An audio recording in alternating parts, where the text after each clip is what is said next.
Hey everyone, welcome back to Guide Glimpse. In this video, I'm going to show you how to remove background using Canva.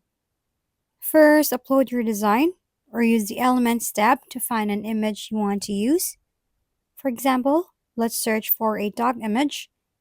Go to Photos and select a photo.